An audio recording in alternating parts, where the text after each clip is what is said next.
డబ్బు, అనారోగ్యం, ఉద్యోగం, వ్యాపారం, అప్పులతో బాధపడుతున్నారా? మీకోసమే లాంచ్ యువర్ ఫ్యూచర్ ప్రోగ్రామ్.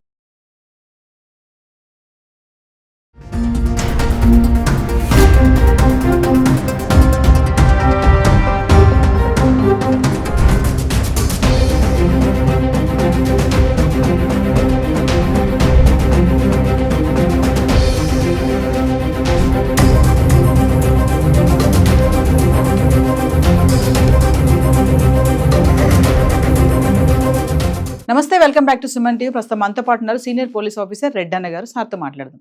నమస్తే సార్. నమస్కారం అండి. సార్, ఈ అహ్మదాబాద్ ప్లేన్ క్రాష్ మరి అప్డేట్ ఏంటంటే, వెనుక భాగంలో ఒక ఎయిర్ హాస్టెస్ డెడ్ బాడీ గుర్తించామని చెప్పేసి ఎన్ఎస్జీ వాళ్ళు చెప్తున్నారు. అక్కడ డిఎన్ఏ టెస్టులు చేయడం కానీ ఇదంతా కూడా బీజే మెడికల్ కాలేజ్లోనే జరుగుతుంది. ఒక్కసారి దాని గురించి మాట్లాడుకుంటే. ముఖ్యంగా డెడ్ బాడీలు గుర్తించడానికి ఒక్కొక్క భాగాన్ని ఒక్కొక్క ఇన్వెస్టిగేషన్ ఏజెన్సీ స్పెషల్గా చూస్తుంది. తోక భాగం ఎక్కడైతే బిల్డింగ్లో ఇరుక్కుపోయిందో దాన్ని నేషనల్ సెక్యూరిటీ గార్డ్స్ వాళ్ళు చూస్తున్నారు.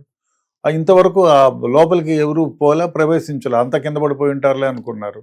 ఇవాళ ఉదయం దాని గురించి లోపలికి వెళ్ళడానికి ప్రయత్నం చేసి చూస్తే అక్కడ ఒక ఎయిర్ హోస్టెస్ డెడ్ బాడీ పడుంది. సో దాన్ని బయటికి తీశారు. అదేవిధంగా ఇన్వెస్టిగేషన్స్ నేషనల్ సెక్యూరిటీ గార్డ్స్ ఎవరైతే ఉన్నారో వాళ్ళకి సంబంధించినటువంటి ఏరియాల్లో ఏమేమైతే ఉన్నాయో బ్లాక్ బాక్స్, కాక్పీట్లోకి సంబంధించిన వాళ్ళు వేరేటి చూస్తున్నారు. ఇట్లాంటివన్నీ వీళ్ళు సెక్యూర్ చేస్తున్నారు. ఇంకా ఏమిటంటే వెనకాల కూడా ఏదైనా డివైజెస్ ఉన్నాయా, ఏమైనా దొరుకుతాయా అని ఇంకా ఇప్పుడు ప్రయత్నం చేస్తున్నారు. ఇంకా ఏమేమి దొరుకుతాయనేది వాళ్ళు క్షుణ్ణంగా పరిశీలిస్తున్నారు. అదేవిధంగా ఇక్కడ డెడ్ బాడీస్ ఎవరైతే చనిపోయిన వాళ్ళు ఉన్నారో వాళ్ళ రిలేటివ్స్ దగ్గర నుంచి బ్లడ్ కలెక్ట్ చేసి ఇక్కడే ఒక ల్యాబ్ను పెట్టి డిఎన్ఏని కలెక్ట్ చేసి దాన్ని డిఎన్ఏ మ్యాచింగ్ చేస్తున్నారు. మ్యాచింగ్ చేసి అది గుర్తించి ఆ విధంగా డెడ్ బాడీని వాళ్ళు హ్యాండ్ ఓవర్ చేస్తున్నారు. అదే ముఖ్యంగా ఇంకో విషయం ఏమంటే బ్లాక్ బాక్స్ కు సంబంధించి ఒకటి దొరికింది మనకి. ఆ బ్లాక్ బాక్స్ లో ఇప్పటికి అనలైజ్ చేస్తున్నారు. మనకి ఇంత క్రితం ఈ బ్లాక్ బాక్స్ని క్రోడీకరించాలంటే ఇతర దేశాలకు పంపించి చేసేవాళ్ళు. మన ఏప్రిల్ 12వ తారీఖు అనుకుంటా, 12-10 రామ్మోహన్ నాయుడు ఈ ప్రాజెక్ట్ని ఓపెన్ చేశారు. అది ఫస్ట్ టైం ఇండియాలో ఈ బ్లాక్ బాక్స్ని మనమే డీకోడ్ చేస్తున్నాం.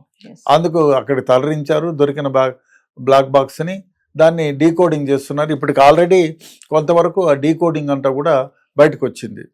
అతి ముఖ్యంగా ఇంకోటి ఏమిటంటే డెడ్ బాడీని గుర్తించడం చాలా చాలా అంటే డిఎన్ఏ కూడా దొరకనంత దరిద్రంగా కాలిపోయాయి అన్నమాట.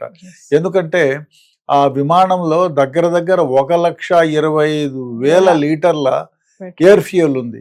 ఆ ఫ్యూయల్ ఎంత అంటే ఒకసారి అంటుకుంటే 1000 degrees Celsius వేడి ఉంటుంది. దానివల్ల చార్కోల్ అయిపోయినాయి బాడీలు. ఆ విధంగా ఆ డెడ్ బాడీలో నుంచి తీసిన పదార్థాలని చెక్ చేయాలంటే కూడా కష్టంగా, డిఎన్ఏ చెక్ చేయాలంటే కూడా కష్టంగా ఉంది. ఆ ప్రక్రియ జరుగుతూ ఉంది. చాలా డెడ్ బాడీస్ చాలా చాలా ముక్కలై ఎక్కడెక్కడో పడిపోయినాయి. అదంతా కూడా కలెక్ట్ చేస్తున్నారు.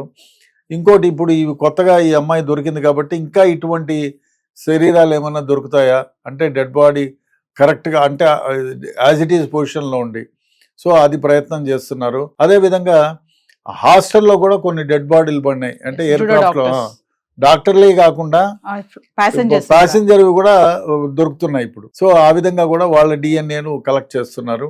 డిఎన్ఏను కలెక్ట్ చేసి ఒక్కొక్క డెడ్ బాడీని వాళ్ళకి హ్యాండ్ ఓవర్ చేస్తున్నారు. ఇంకా ఈ ప్రక్రియ జరుగుతూనే ఉంది. ఈ 24/7 ఈ ప్రక్రియ జరుగుతోంది. ఎక్కడ హాల్ట్ ఇవ్వాల 3-4 బ్యాచెస్ కింద పెట్టి ఈ డిఎన్ఏ కలెక్షన్లు చేస్తున్నారు, దాన్ని గుర్తిస్తున్నారు. అంటే ఇప్పుడు ఈ బ్లాక్ బాక్స్ లో కూడా ఈ వాయిస్ రికార్డ్ అయింది అంటున్నారు కదా, ఇది కీలకమని చెప్తున్నారు కదా.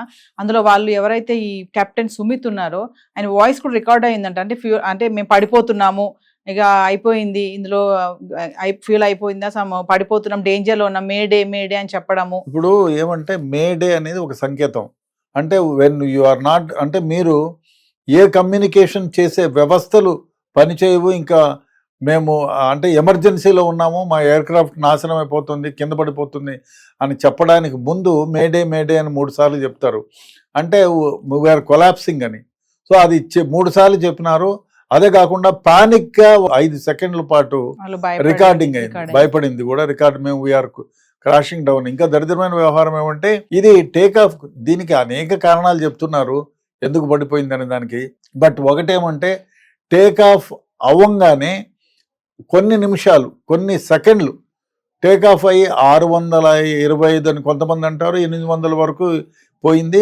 కానీ ఆ రేంజ్కి, అంటే ఆ ఎయిర్ క్రాఫ్ట్ ఆ రేంజ్లో కాదు పోవాల్సింది, 2050కి పోవాలా.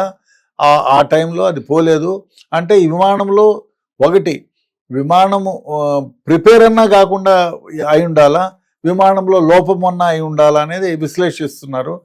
DGCA, ఆ తర్వాత డైరెక్టర్ జనరల్ ఎయిర్ సేఫ్టీ వాళ్ళు అందరూ కూడా ఇన్వెస్టిగేషన్ చేస్తున్నారు. ఇప్పుడు అన్నీ కూడా కలెక్ట్ చేస్తున్నారు. కలెక్ట్ చేసిన తర్వాత ఇంజన్ని, అది Rolls Royce engine, one of the best engines, 1000 capacity ఉండే రోల్స్ రాయిస్ 2 ఇంజన్లు, డ్యూయల్ ఇంజన్.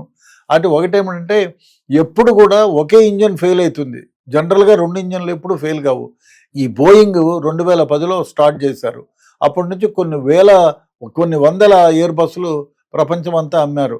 దీన్ని అందరూ కూడా ముందుబడి ఎందుకు కొంటున్నారు అంటే ఈ ఎయిర్ బస్ని, దానికి అనేక కారణాలు ఉన్నాయి. ఒకటి, అందంగా కనపడుతుంది, అట్రాక్టివ్గా ఉంది. అదే కాకుండా ఈ ఎయిర్ బస్ తయారీలో వాడే మెటల్ ఏదైతే ఉందో అది వెరీ లైట్ మెటల్. ఆ లైట్ మెటల్ వల్ల వెయిట్ చాలా వరకు హాఫ్ ది వెయిట్ తగ్గిపోతుంది. దానివల్ల ఈ రోల్స్ రాయ్ ఇంజన్లు కూడా తక్కువ ఫ్యూయల్ని తీసుకుంటా, వెయిట్ తక్కువ ఉంది, తక్కువ ఫ్యూయల్ని తీసుకొని ఎక్కువ దూరం ప్రయాణిస్తాయి. అందువల్ల ప్రతి ఒక్కరూ కొంటున్నారు. కానీ దీన్ని ఉపయోగించిన మెటల్ వల్ల ఆ మెటల్ ఫ్లేమ్స్కి గురైతే ఒక రకమైన కార్బన్ డైఆక్సైడ్ లాంటిది ఏదో ఒకటి రిలీజ్ అవుతుంది. దానివల్ల అది పీల్చంగానే చాలా మంది స్పృహ తప్పిపోయి చనిపోతున్నారు అనేది కూడా ఒకటి ఉంది. అదే కాకుండా ఇంతవరకు ఇంత పెద్ద క్రాష్ ఎప్పుడు కాలేదు. ఇది బోయింగ్ తయారైనప్పటి నుంచి కూడా ఎప్పుడు కాలేదు. ఇది మొదటిసారి అంటున్నారు. కానీ లోపాలు చాలా ఉన్నాయి, చాలా సందర్భాల్లో ఇటువంటి లోపాలు తలెత్తినా కూడా అప్పటికప్పుడేదో దాన్ని ఇచ్చేశారని.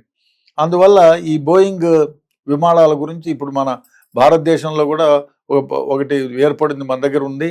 ఏం చేయాలి, ఎయిర్ క్రాఫ్ట్ని గన్ డౌన్ చేయాలన్నా, రన్ డౌన్ చేయాలన్నా, ఏమీ అని నెక్స్ట్ వీడియోలో మాట్లాడుకుందాం సార్. బోయింగ్ విమానాల తయారీలో లోపాలు ఉన్నాయా అనే దానిపైన. Thank you sir.